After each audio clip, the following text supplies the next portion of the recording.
말씀은 예레미야 30장 12절로 24절까지의 말씀입니다.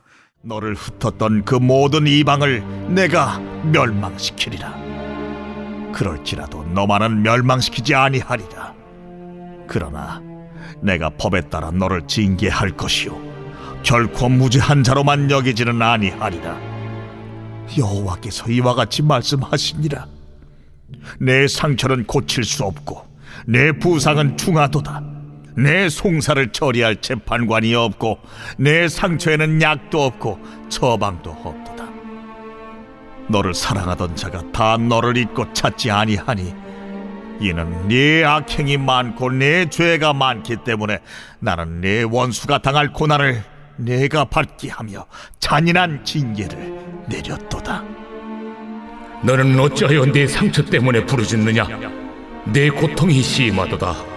네 악행이 많고 네 죄가 허다함으로 내가 이 일을 너에게 행하였느니라. 그러므로 너를 먹는 모든 자는 잡아먹힐 것이며 내 모든 대적은 사로잡혀갈 것이고 너에게서 탈취해간 자는 탈취를 당할 것이며 너에게서 노략질한 모든 자는 노략물이 되리라. 그들이 쫓겨난 자라 하매 시온을 찾는 자가 없은즉 내가 너의 상처로부터 새살이 돋아나게 하여 너를 고쳐주리라. 여호와께서 말씀하시니라. 보라, 내가 야곱 장막의 포로들을 돌아오게 할 것이고 그 거처들의 사랑을 베풀 것이라. 성읍은 그 폐허가 된 언덕 위에 건축될 것이요 그 포로는 규정에 따라 사람이 살게 되리라. 그들에게서 감사하는 소리가 나오고 즐거워하는 자들의 소리가 나오리라. 내가 그들을 번성하게 하리니 그들의 수가 줄어들지 아니하겠고 내가 그들을 존귀하게 하리니 그들은 비천하여지지 아니하리라. 그의 자손은 예전과 같겠고 그 회중은 내 앞에 굳게 설 것이며 그를 압박하는 모든 사람은 내가 다 벌하리라. 그 영도자는 그들 중에서 나올 것이요 그 통치자도 그들 중에서 나오리라. 내가 그를 가까이 오게 하리니 그가 내게 가까이 오리라. 참으로 담대한 마음으로 내게 가까이 올 자가 누구냐? 너희는 내 백성이 되겠고 나는 너희들의 하나님이 되리라. 보라, 여호와의 노여움이 일어나 폭풍과 회오리 바람처럼 악인의 머리 위에서 회오리 칠 것이라. 여호와의 진노는 그의 마음에 뜻한 말을 행하여 이루기까지는 돌이키지 아니하나니 너희가 끝날에 그것을 깨달으리라. 아멘. 네, 예레미야 30장을 보고 있고요.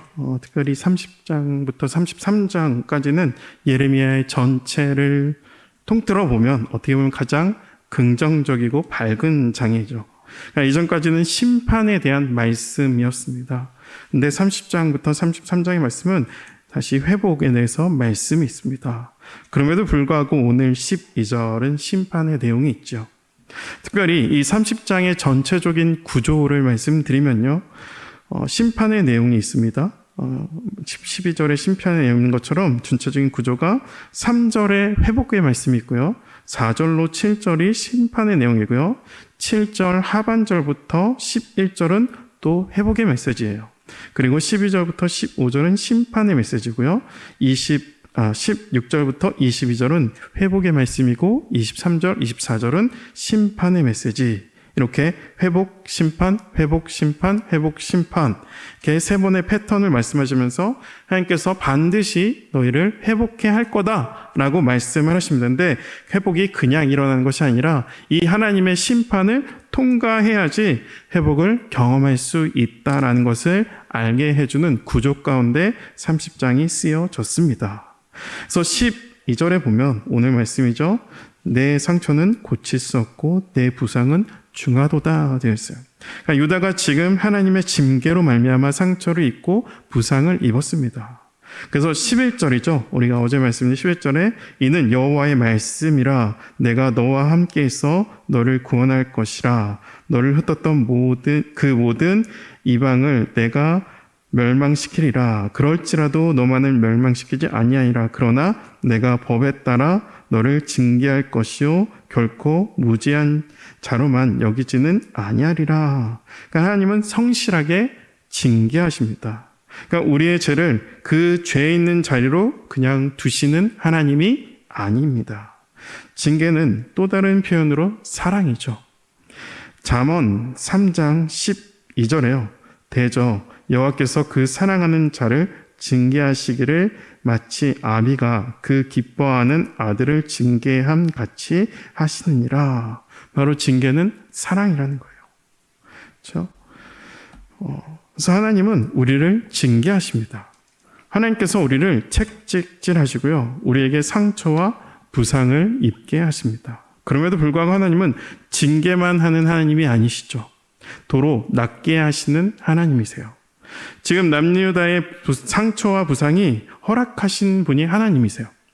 그러므로 그 상처와 부상을 치유하게 되는 것도 하나님이시죠. 13절에 보니까 약도 없고 처방전도 없대요. 그러니까 사람의 의술로 처방을 내려마야 엉뚱한 약을 먹게 되고 엉뚱한 처방전을 받게 된다는 거죠. 결국 스스로 하나님께서 허락하신 상처를 치료하실 수밖에 없다는 거죠. 하나님만 상처를 치유할 수 있다는 거예요. 그러니까 점점 여러분 의학이 발달하고 그렇죠? 정말 선진국의 재벌들은 여러분 몇만 불짜리 약을 먹으면 생명을 연장하고 노화가 되는 것을 최대한 늦추고 있다고 한다고요. 사람이 못할 것 없다 라면서 여기며 살아가고 그런 시대죠. 맘먹은 대로 말하는 대로 믿고 살아가는 시대가 요즘 시대라는 거예요. 그럼에도 불구하고 하나님의 백성은 우리의 한계를 여러분 인정하며 살아야 되는 거죠. 우리의 상처가 점점 커지는 것을 막을 수 있을지 모르나 저 완전한 회복은 하나님만 치유할 수 있음을 기억하며 우리는 하나님을 찾아야 합니다. 그 하나님께서 오늘 치유하시겠다 말씀하고 계시죠. 17절 보니까요. 여호와의 말씀이시라 그들이 쫓겨난 자라 하매 시온을 찾는 자가 없은즉 내가 너의 상처로부터 새살이 돋아나게 하여 너를 고쳐주리라.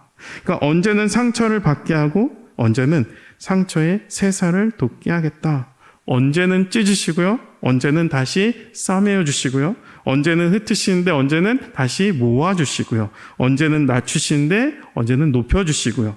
언제는 빼앗아 가시는데 언제는 공급해 주시고 언제는 뽑으셨는데 언제는 다시 심어주시고요. 언제는 허무셨는데 언제는 다시 세워주신다는 거예요. 성경은 이 모든 것을 가리켜 하나님의 사랑이라는 것을 알게 하죠. 18절에 여호와께서 말씀하시니라 보라 내가 야곱의 장막의 포로들을 돌아오게 할 것이고 그 거처들의 사랑을 베풀 것이라. 성읍은 그 폐허가 된 언덕 위에 건축될 것이요 그 보루는 규정에 따라 사람이 살게 되리라. 여러분 여기서 사랑이라는 단어는 우리가 잘 아는 헤사드라는 단어는 아니고요. 어떤 의미가 있냐면 긍휼이고 우리를 불쌍히 여기신다는 하나님의 그런 의미가 있습니다. 그러니까 하나님께서 우리를 치셨다가 다시 왜 고쳐주시는가? 바로 우리를 향한 긍휼한 마음이 있다는 것이죠. 하나님께서 여러분 노아 시대 때 홍수를 내리시기 전에 하나님께서 뭐라 하시면 한탄하신다고 표현을 해요. 성경에 보니까.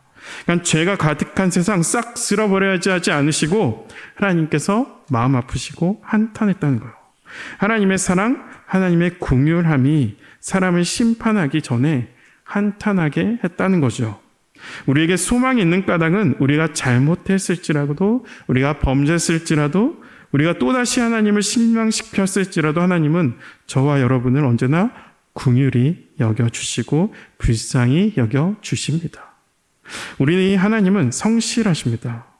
나를 돌봐주시고 나를 지키시고 나를 인도하시고 나를 채워주시고 이런 것만 성실한 것이 아니라 나에게 좋은 것만 주실 때만 성실하신 하나님이 아니라 늘 불꽃 같은 눈동자로 우리의 영혼을 감찰하시고 나의 마음과 생각과 동기를 감찰하시고 그래도 조금이라도 거슬리는 게 있으면 지팡이와 막대기로 쳐서 우리에게 상처를 나게 해서라도 우리의 육신에 쇠약해지는 일이 있을지라 해도 우리를 결국 하나님께 돌이키게 하고 깨끗하게 하심으로 마침내 우리가 하나님 앞에 바로 설 수 있게 하는 분이 바로 하나님이십니다. 하나님 아버지께서 내 영을 깨끗하게 하시고 다시 한번 내 중심과 내면의 동기를 새롭게 해 주시기 위해서 하나님께서 때로는 치시기도 하시고 찢어 버리시기도 합니다. 뽑기도 하시고 허무시기도 하시죠.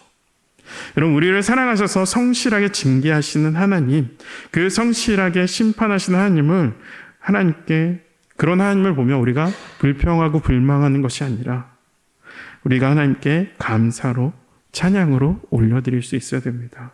19절에 그들에게 감사하는 소리가 나오고 즐거워하는 자들의 소리가 나오리라. 내가 그들을 번성하게 하리니 그들의 수가 줄어들지 아니하겠고 내가 그들을 존귀하게 하리니 그들을 비천하여지지 아니하리라. 하나님께서 남유다를 회복시켜 주세요. 그리고 회복 가운데 하나님을 향한 감사와 하나님으로 말미암은 즐거워하는 소리를 날 수 있게 하십니다. 감사, 그리고 하나님을 즐거워하는 것이 무엇인가? 바로 하나님을 찬양하는 겁니다. 하나님의 찬양하는 소리를 들리게 한다는 거죠. 이 하나님의 약속, 우리가 붙들 수 있어야 되는 거죠. 존귀하시겠다, 비천여기지 않겠다, 이 하나님의 언약의 말씀을 우리가 붙들 수 있으셔야 돼요. 그리고 이제 20절하고 21절을 제가 조금 여러분의 이해를 돕기 위해 표준 세번역으로 제가 읽어드릴게요. 그 자손이 옛날과 같이 회복되고 그 회중이 나의 앞에서 굳건해질 것이다. 그를 억압하는 모든 사람을 내가 벌하겠다.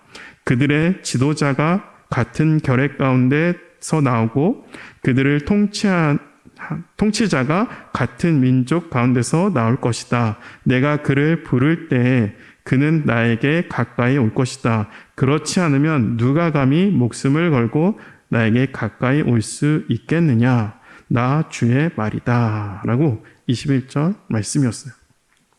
이 말씀은 우리가 잘 아는, 그렇죠? 우리가 잘 아는, 어쩌면 잘 알 수도 있는, 그렇죠? 포로 기한 중에 일어난, 어떻게 보면 스룹바벨과 느헤미야와 또 그 시대에 함께 있었던 에스라, 이런 지도자들이 나와서 예루살렘 성을 다시 건축하고 성벽을 건축하고 예루살렘의 회복을 예언한 것처럼 들려집니다. 맞죠? 근데 더하여 이 말씀은 그 이상의 의미 또한 담고 있죠. 바로 메시아를 소개하고 있습니다. 하나님께 가까이 갈 자, 바로 예수 그리스도라는 거죠. 그분께서 오실 때 우리는 비로소 온전한 회복과 치유, 구원을 받게 됩니다. 그 약속의 내용이 22절이죠. 너희는 내 백성이 되고 나는 너희들의 하나님이 되리라. 여러분, 이 언약의 증거가 지금 우리를 이 자리에 있게 했습니다. 우리는 하나님을 향해 감사와 주님으로 말미암아 즐거워하며 기뻐할 수 있게 되었습니다. 하나님을 언제든지 찬양할 수 있게 되었습니다. 그렇죠? 우리는 찬양하는 것에 어려움이 없이 주님 앞에 나아갈 수 있다라는 것이죠. 여러분, 주일 예배 전 찬양을 우리가 하고 있는데요. 여러분, 성경에 준비 찬양이라는 단어는 없죠. 여러분, 특별히 인도자에 따라서 좀 다르지만 우리 교회 찬양의 폼을 보면 빠른 곡 2곡과 느린 곡을 한 곡 하는 정도가 주일을 찬양합니다. 근데 기쁘고 즐거운 찬양 하기 전에 여러분, 이 예배 자리 가운데 앉으실 수 있어야 합니다. 여러분, 느린 찬양만 찬양이 아니에요. 예배 때 하나님께 박수치며 기쁨으로 나갈 수 있는 시간이 여러분 그때밖에 없습니다. 여러분, 그 시간을 귀하게 여겨 하나님을 기뻐하심으로 또 하나님께 기쁨으로 올려드리는 우리의 예배가 더 풍성하게 되시기를 축복합니다. 여러분, 더하여 21절에 그가 내게 가까이 오리라. 참으로 담대한 마음으로 내게 가까이 올 자가 누구냐? 예수님으로 말미암아 우리가 이제 하나님께 가까이 나갈 수 있게 되었습니다. 하나님께 가까이 가기 위해서 여러분 이 새벽 깨운 거 아니겠습니까? 하나님께 우리를 회복하신 것은 내게 가까이 오라. 내가 너를 회복하였은즉 내가 너를 다시 되게 하였은즉 내게 담대히 가까이 나오라. 여러분, 우리 주일 말씀 찬양에서도요, 내게로 나오라. 가까이 목마름 전혀 없으니 내게로 나오라. 영원히 생수의 근원 대신 주께. 가까이 나서 뭐 할까요? 여러분, 우리가 이 자리에 나와서 뭐 할까요? 주님과 하나님과 교제하는 거 아니겠어요? 주님께 기도하는 겁니다. 분명 물질은 회복되었는데 기도를 안 해요. 건강은 회복되는데 예배에 집중하지 못해요. 회복됐다는데 하나님은 가까이 하기 너무 먼 당신. 이러면 그건 온전한 회복이 아니라는 거죠. 진짜 회복은 감사와 찬양이 회복되는 것이고 하나님 앞에 가까이 나가 엎드리는 것이 여러분 회복입니다. 오늘도 하나님의 백성으로 우리 삶에 하나님으로 말미암아 감사와 기쁨의 찬양이 넘치게 하심으로 더욱더 하나님의 은혜의 보좌 앞에 담대히 나아가 가까이 나아가 주님의 긍휼하심을 구하며 하나님의 제단 앞에 엎드리는 하나님 앞에 가까이 나가 기도를 쉬지 않는 이 한날이 되시기를 축복합니다. 기도하겠습니다. 참으로 담대한 마음으로 내게 가까이 올 자가 누구냐?